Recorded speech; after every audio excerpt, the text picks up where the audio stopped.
Okay, so I just repeat what I just said. We will start with some general information on this course. So this course will be taught live via Zoom in CoreSite, but the lectures will be recorded, and I will post these lectures on YouTube and will provide you a link to the YouTube recording also on CoreSite. Despite the course being remote, I would like to keep that course interactive, so you are invited to ask questions during the class. We can also have a brief discussion after the lecture directly. Otherwise, you may contact me by email with questions. So here is my email.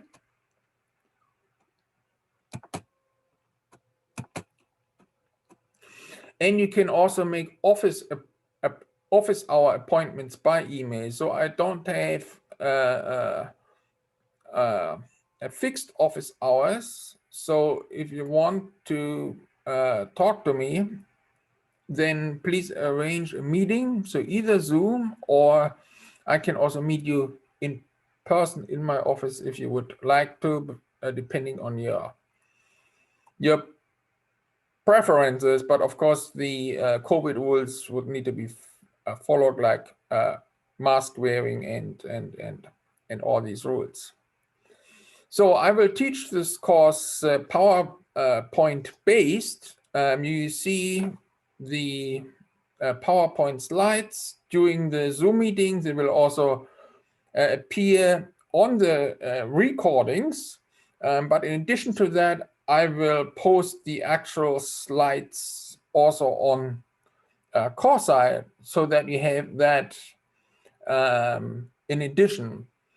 I have just recently wrote a textbook around this course, and that textbook is titled Inorganic Coordination Chemistry, and I wrote it on an online textbook platform, which is named libretext.org, and I've provided you the link to this textbook underneath here. So this textbook is available for free, so no costs associated with that with a textbook here. You will actually find that there's also text underneath the PowerPoint slides that you will find on CoreSite, and that text is more or less identical with the content of the textbook. So you have actually 2 times the text in a different format. One time you have it more in textbook format, and another time you have it actually as an informative text underneath the PowerPoint slides that I will post on CoreSite. So my textbook at the moment is edition 1.0. So don't be surprised if you still find a typo here and there, or if you still find a missing word here and there. I actually would appreciate if you reported that to me, because then I can just eliminate that immediately, and it will help actually future student generations. I don't expect you will find many, but you may still find a small error here and there. Okay, last but not least, please tell me if you need special accommodations. So for instance, if you have a learning disability and need extra exam time, please tell me those things so that I can respond to that accordingly. Okay, then we will have a few exams during that course. So there will be a final exam that will count 40% towards the overall course grade, and there will be 3 midterm exams that will count 20% each to the course grade. And you can see here the tentative exam dates: February 24th, March 24th, and April 28th. So please note these exam dates in your calendar. So these exams will be held during the regular class time, so from 10:45 a.m. to 11:35 a.m. And they will be examined via multiple choice quizzes on CoreSite. Okay, so I will post the exam as quiz on CoreSite that will be available during a 50-minute time window on the respective dates at the respective time for the midterm exams. Okay, the final exam will be scheduled by the registrar. Okay, and it will take 3 hours time. Okay, but the format will be the same. So the final exam will be comprehensive. So that means that we will cover the entire course material during the final exam, from the first lecture to the last lecture. And all material will be about equally weight. So only a calculator, but no periodic table will be allowed. So inorganic chemistry is all about the chemistry of the elements. So as part of this course, you will need to know and need to memorize the periodic table. So please be prepared for that. Then homework. So homework is voluntary and it does not get graded. So I have incorporated the homework questions into the textbook. Okay, and you will find homework questions always at the end of the chapter in the textbook, and there will be both concept review questions and there will also be problems, and there will be also an answer key that will be associated with the respective problem. Okay, so the concept review questions do not have an answer key because they can only be answered in a verbal form, and they actually directly connect to the content that you find on a particular PowerPoint slide. So if you don't know the answer to your concept review question, try to find the PowerPoint slide on which the answer is provided. If you still cannot find the answer to the respective question, you may contact me via email or set up an office hour and use the opportunities that you have to directly communicate with me in order to answer these questions. I will not offer make-up exams. However, if you miss an exam, then your other exams will be weighed more heavily. So if you miss one of the midterms, the other midterms will be weighed not 20%, but 30%. Okay. You also have the opportunity to drop your worst midterm exam, and it will not count toward the overall grade. Okay, so for example, if you have had a bad start and you scored low on the first midterm, you can drop that first midterm, and then midterm 2 will count 30%, and midterm 3 will count 30%. Okay, however, if you miss an exam, then this exam will be counted as your dropped exam. Okay, so keep that in mind. All right. Are there any questions at this point about the more general stuff?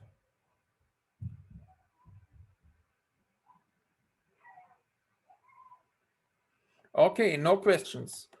Then next, let me give you a brief overview over the course material. So what can you expect to learn in this course?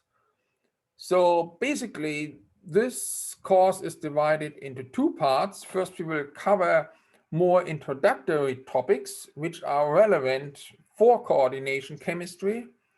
And after that, we will talk about coordination chemistry itself. So with regard to the introductory topics, you will hear about concepts that you probably have heard before, mostly in your general chemistry classes, but I will teach them either from a different perspective or in more depth, so that you can extract more information out of these topics in comparison to what you have heard in your general chemistry classes. So in particular, we will talk about atomic structure, we will talk about symmetry in group theory, and then the applications of symmetry in group theory for molecular orbital theory. Okay, in particular, we'll focus on a method which is called symmetry adapted linear combination of atomic orbitals.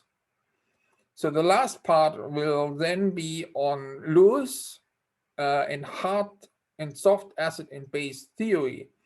So these two acid-base theories are quite important to understand coordination chemistry. Therefore, I will devote some time on a general review on them. I would assume that you have at least heard of these concepts already.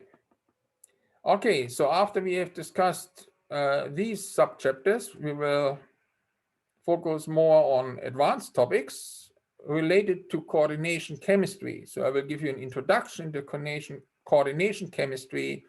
We will discuss nomenclature. We will discuss structures of coordination compounds. We will discuss bonding in coordination compounds. We'll discuss different bonding theories and their suitability for coordination chemistry. In particular, valence bond theory, crystal field theory, and ligand field theory, which is an application of molecular orbital theory to coordination chemistry. In the following, we will then focus on the stability, on the reactions, and the reaction mechanisms associated with coordination chemistry.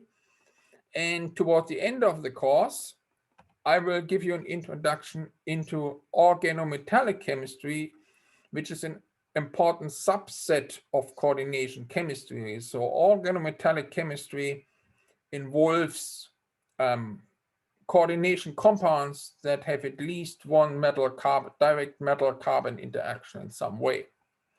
And there are many interesting classes of these organometallic compounds. So in particular, we will discuss metallocenes, we'll discuss carbonyls, and last but not least, we will discuss organometallic reactions and their applications in catalysis.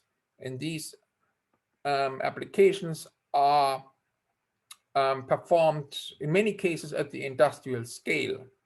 So we actually make many commodity chemicals using organometallic catalysts.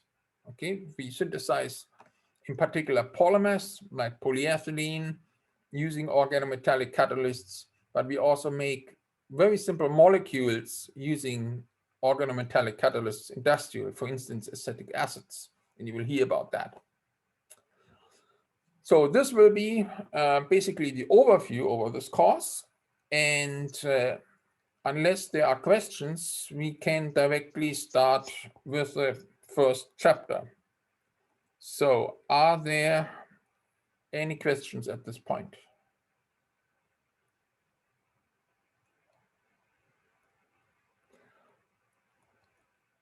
Okay, no questions. Then let us start with the first chapter, which will be about atomic structure and atomic theory.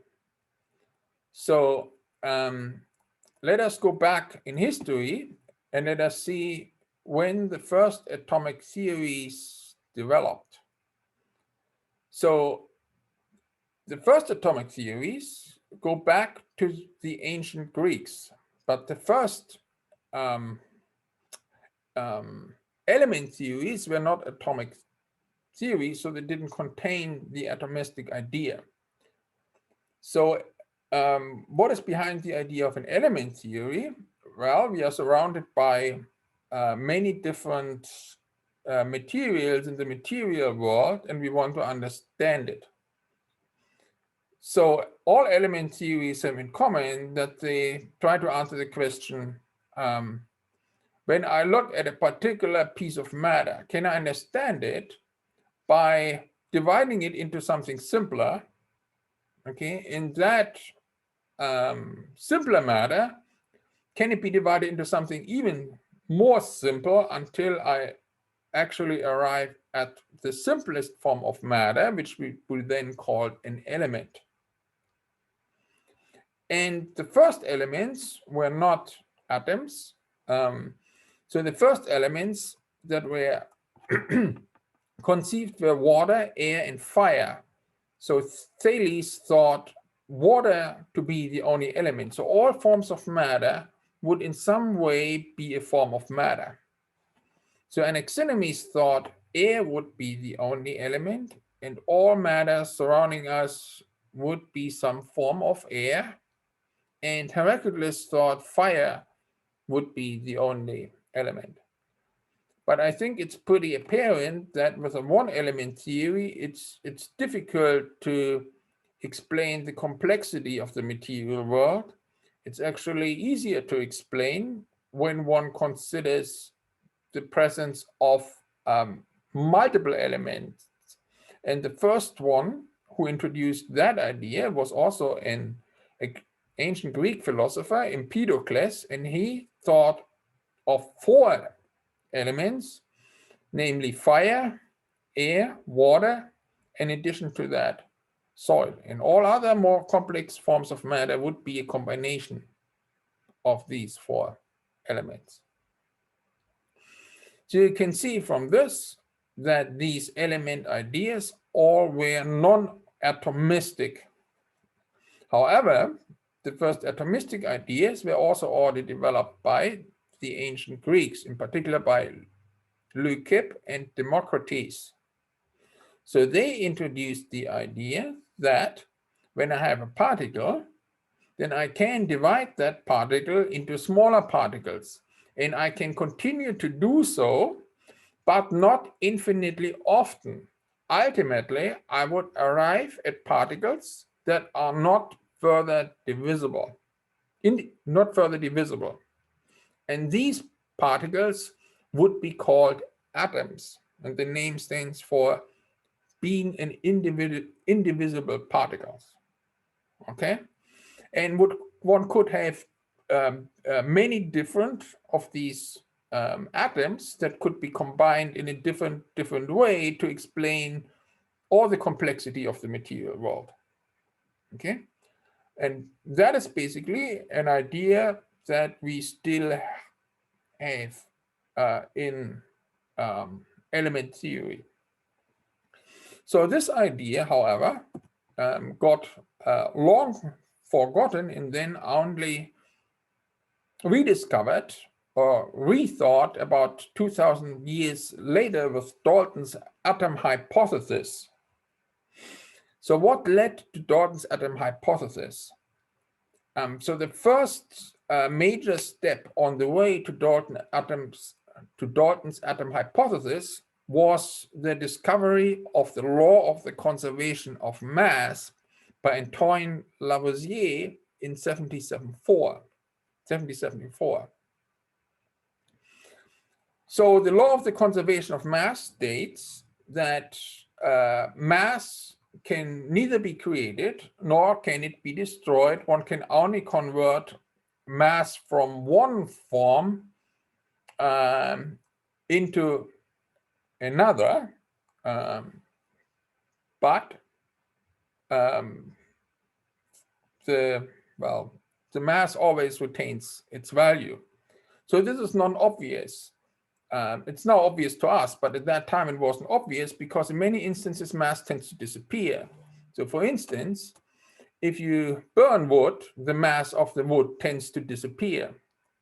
Okay, it is not obvious that the mass is actually preserved because the carbon in the wood combines with oxygen in the air to form carbon dioxide, which also has a weight, a mass.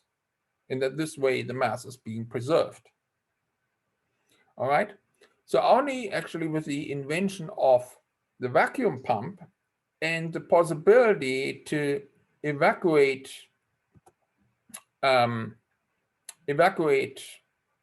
containers, it was possible to weigh the masses of gases.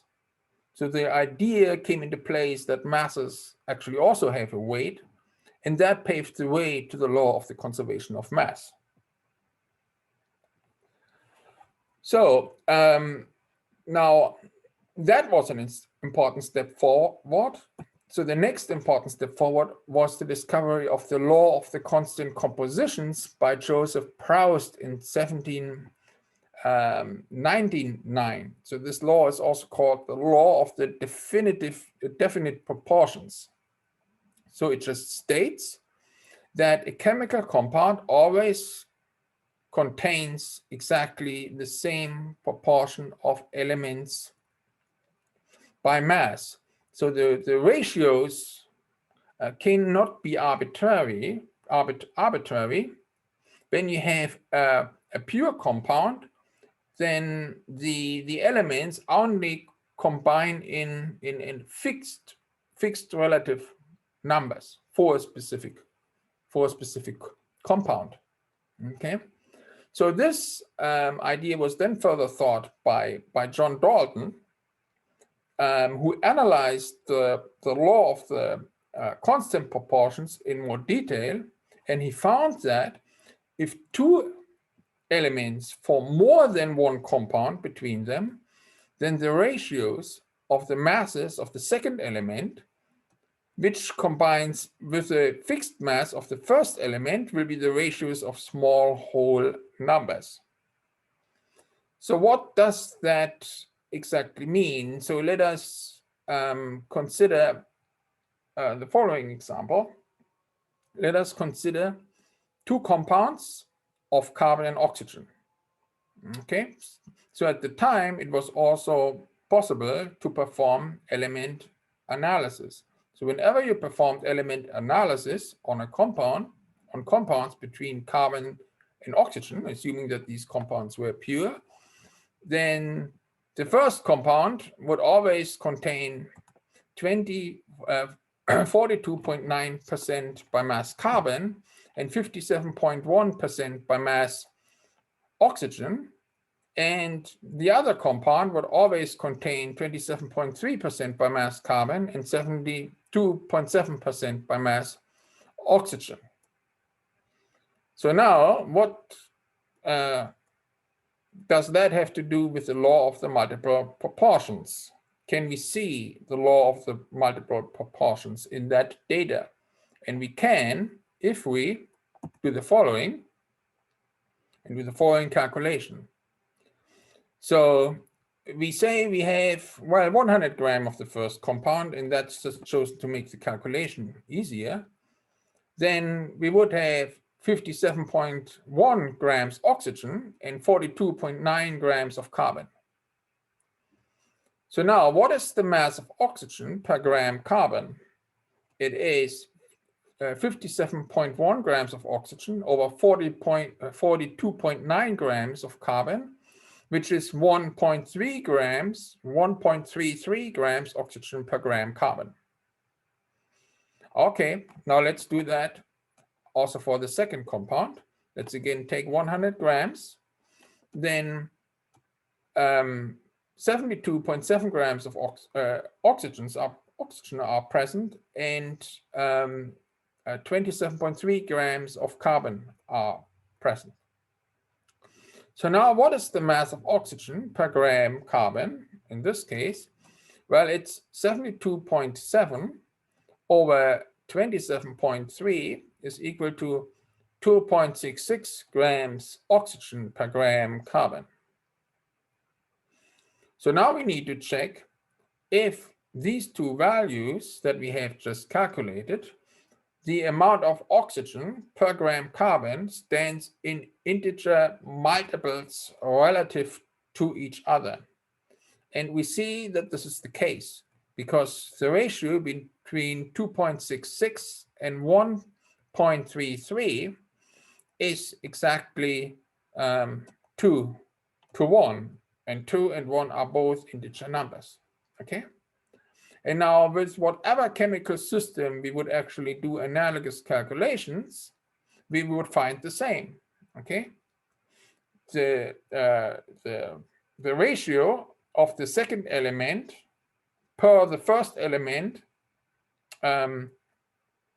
always stands in integer ratios relative to each other.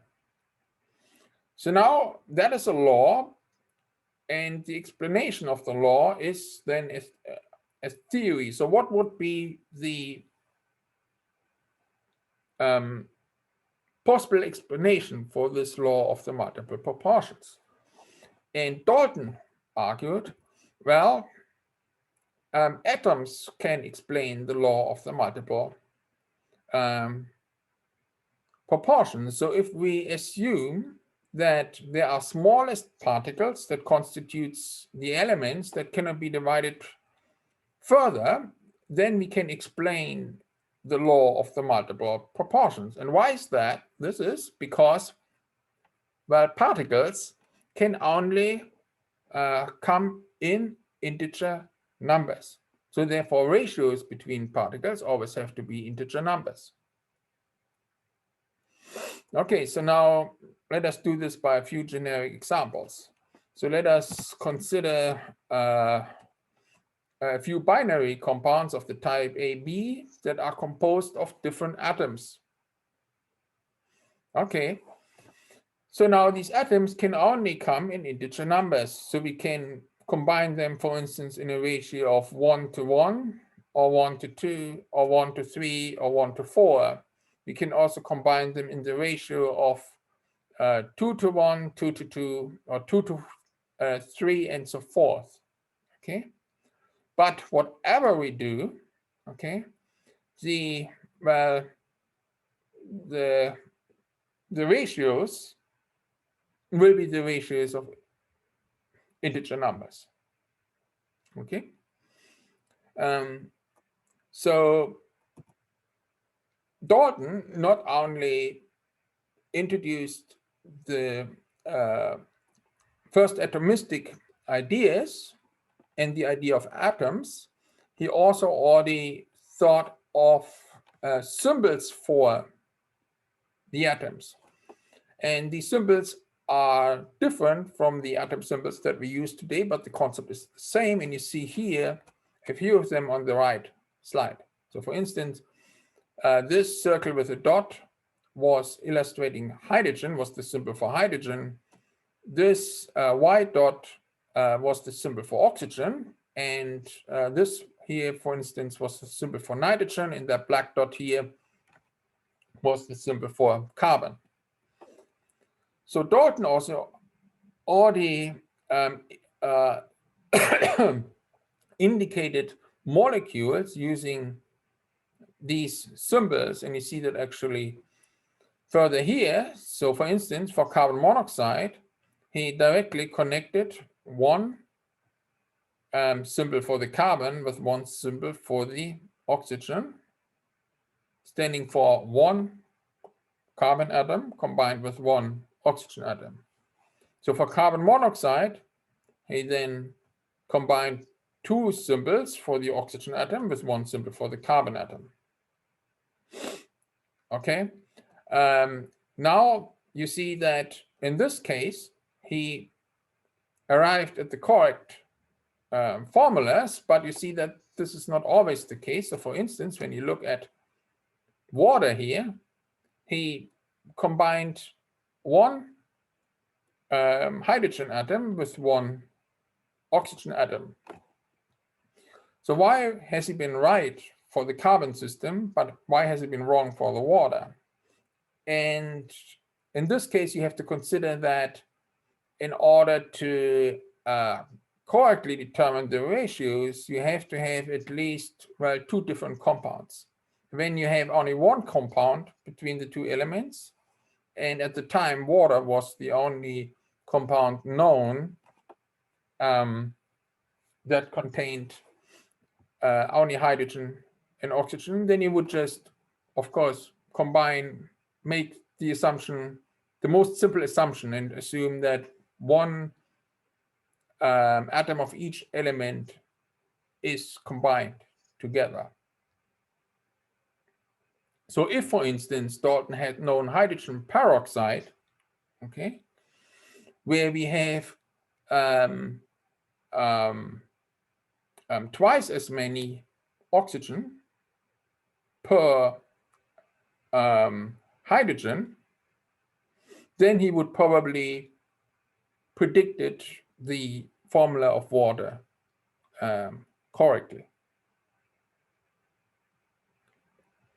Okay.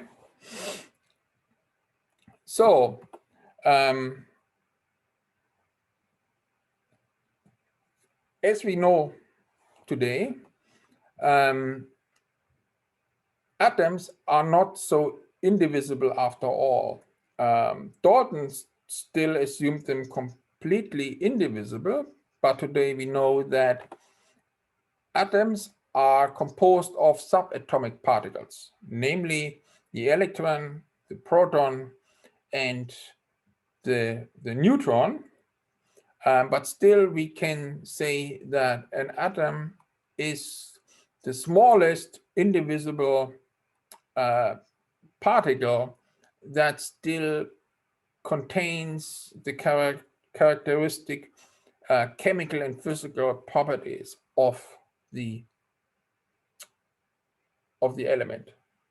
Okay, if we divide the atom into its subatomic particles, then the chemical properties of the substance is actually getting lost. Okay, now let us pay closer attention to the subatomic particles, and let us first consider the electrons. So the electron was the first subatomic particle which was discovered, and the discovery was made by Joseph John Thomson, who won the Nobel Prize for Physics in 1906. And he discovered the electron in the context of an experimental observation that was made around that time, which needed an explanation. And that phenomenon, which was observed, was so-called cathode rays.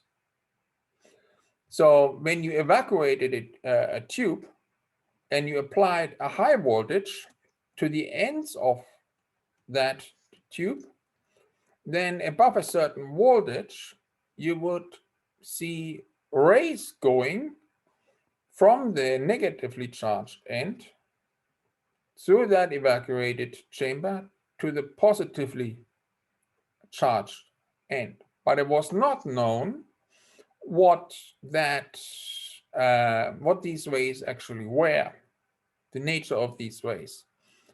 So Thomson investigated them in more detail, and he found that when you apply an electric field to these rays, okay, perpendicular to these rays, as you can see here, then these rays would get deflected, and they would get deflected toward the positive pole.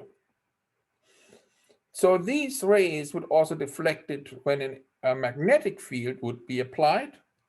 And when you applied both a magnetic field and an electric field, and these fields stood perpendicular to each other, so that the effects would cancel out, then the beam wasn't deflected at all. So Thomson draw the conclusion from that these particles needed to have a mass, and they needed to be negatively electrically charged, because otherwise they wouldn't get attracted by the positive pole of an electric field. And he was able to calculate a mass to charge ratio for these particles, which he named the electrons, which are 5.6857 times 10 to the minus 19 grams per coulomb. So Thomson could not directly derive the electron mass yet, and also not the elementary charge on an electron. This was only accomplished somewhat later by Robert Millikan in an experiment which is called the oil drop experiment. And I don't explain this here in more detail because you should have learned all that already in your first year.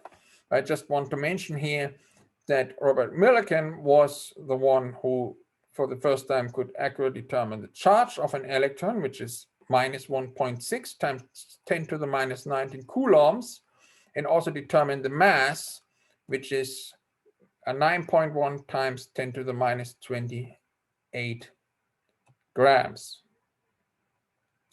So having the electron discovered as a subatomic particle, Thomson already developed the first atom model, which included the newly discovered subatomic particle of the electron. So he assumed that the atom would be a positively charged mass, and that mass would be homogeneously distributed within the atom, and then these electrons would be embedded in that positively charged mass like raisins in a cake. So we know that this atom model is actually not very correct, but it's still an important step forward because it was the first atom model that contained the idea of subatomic particles. So now we're at the end of these slides, and I see we still have time to go a little further than that. So let's just do this.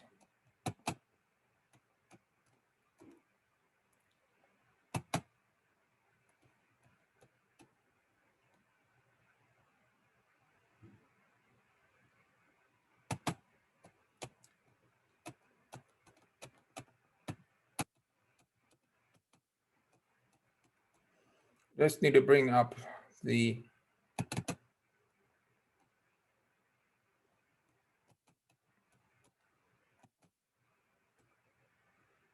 next PowerPoint slide. So now I probably have to adjust the screen share to that so they can see this. Yes. And now we can actually just continue. All right. So Thomson's model was the first atomic model that contained a subatomic particle, but it was challenged soon by another scientist. His name is Ernest Rutherford, who received Nobel Prize for Chemistry in 1908, and he designed a famous experiment that disproved Thomson's atom model. And this experiment is called the gold foil experiment.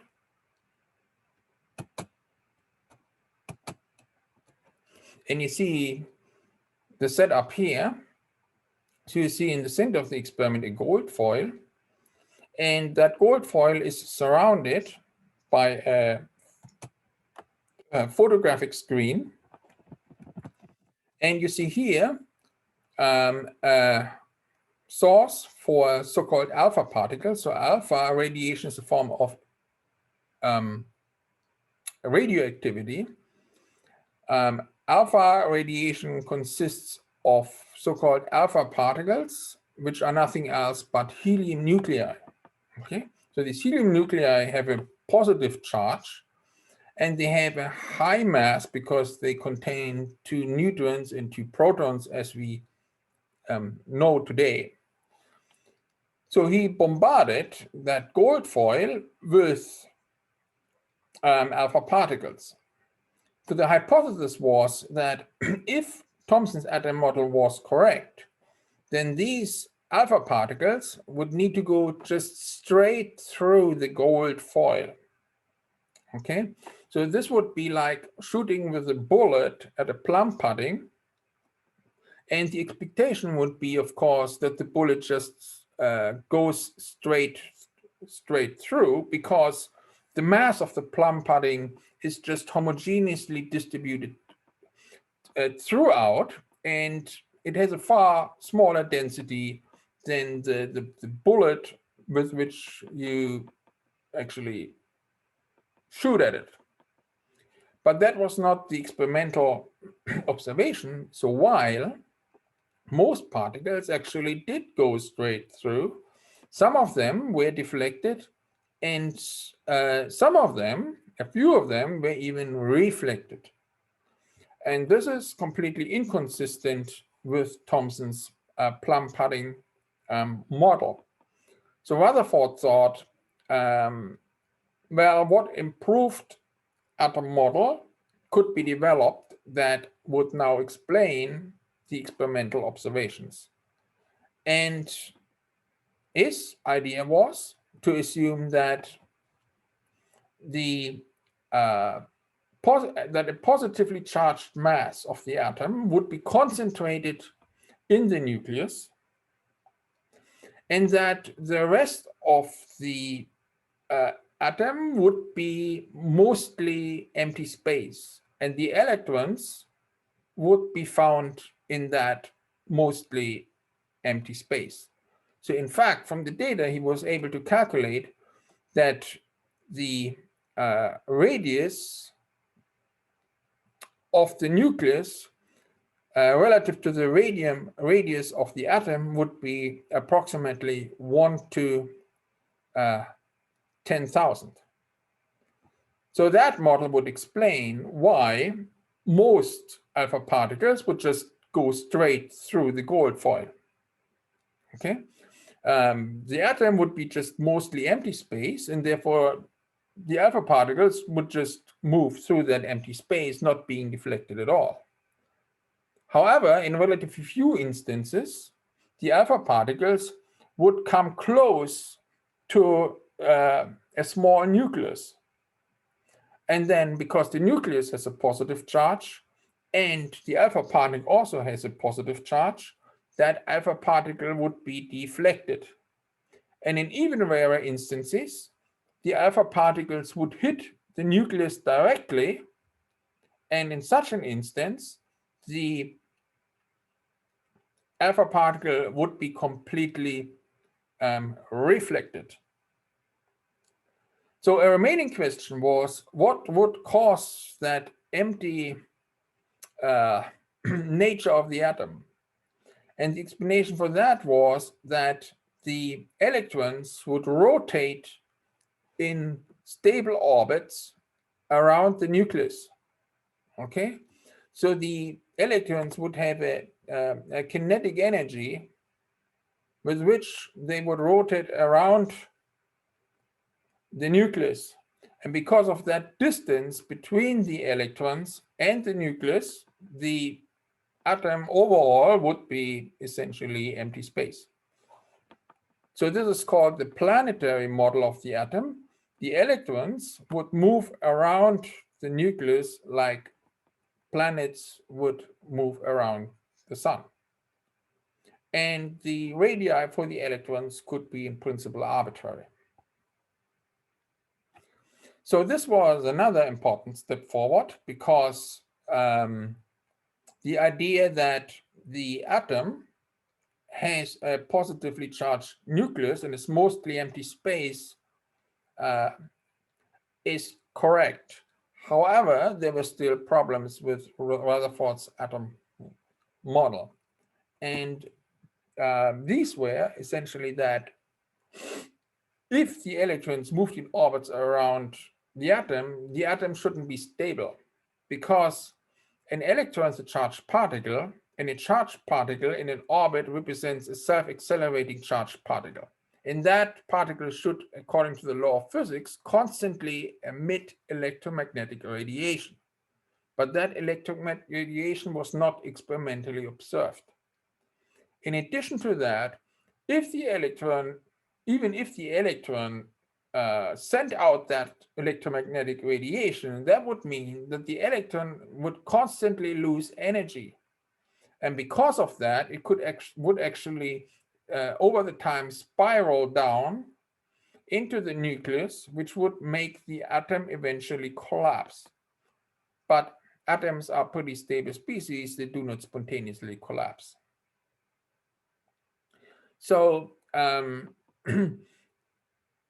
the answer to these two problems was then found by Niels Bohr. At least he made another significant step forward in order to answer these two problems. And he took two other major developments in physics that occurred around this time into account. And these were, firstly, the quantization of energy, which was discovered around this time, and the interpretation and the quantization of atomic spectra. So we have still 2 minutes time, so let me briefly begin to explain what led to the idea of assuming that energy would be quantized. The idea was found in the context of the investigation of another experimental phenomenon at that time, and that was the black body radiation. So what do we mean by black body radiation? Black body radiation is the radiation that every object sends out due to its temperature. Okay, it's a form of electromagnetic radiation. And the intensity and the wavelength distribution of that radiation would depend on the temperature of the object. Okay, and generally, the hotter you make that object, the greater the intensity would be, and the smaller the average wavelength of that radiation would become. Okay, so this is, for instance, why hot lava glows visibly, whereby the color of the lava would depend on the temperature. So if it's relatively cool, it will glow red. When it's hotter, it will start to glow orange and then yellow and eventually white. Okay, and every object in principle does that at very low temperatures, like room temperatures. The intensity is low and the wavelengths are far longer than being in the visible range. But if you heat it to a high enough temperature, then the intensity becomes high enough to be detectable, and the wavelengths become short enough to be in the visible spectrum. So now, when you investigate that radiation scientifically, then you see that it follows these curves shown here. So you see here the curve for 3000 Kelvin, here for 4000 Kelvin, and here for 5000 Kelvin of temperature. And you see that there is a distribution of wavelengths, and that for specific wavelengths, the intensity is maximum, and that maximum of that curve shifts to smaller wavelengths as you increase the temperature. So that experimental observation needed to be framed by theory, but the classical theories available of this time predicted that the relationship between the wavelength and the intensity would be following this curve. Okay, so the shorter the wavelength, the higher the intensity, and that would be so for any temperature. And that would essentially mean that any object, no matter what temperature it has, would glow white hot. And that's obviously not the case. So something must have been wrong with these classical theories. So now Max Planck made the assumption that energy would be quantized, okay, so that it can come only in discrete quantities, and that with the help of this assumption, one could explain these curves satisfactorily. Okay, so with the help of the assumption that energy is quantized, which is shown in this formula here, E is equal to N times H times nu, he was able to derive this Planck equation here, which fits the experimental emission spectra of hot objects currently. So now we do not need to have a closer look at this equation here, but only need to keep in mind that these equations here, this equation here describes these curves correctly, therefore providing a good fit for the data, but focus more on this equation here, which describes that energy is being quantized. Why does it do so? Because you see that a quantum number n appears here. Okay, so this equation says for each frequency light can have, the energy can only be an integer multiple of a constant, which is called the Planck constant, times, well, the frequency of the electromagnetic radiation. So this equation says, well, energy must be quantized. Okay, now let us stop at this point. I see our time is over. I'm just stopping the recording.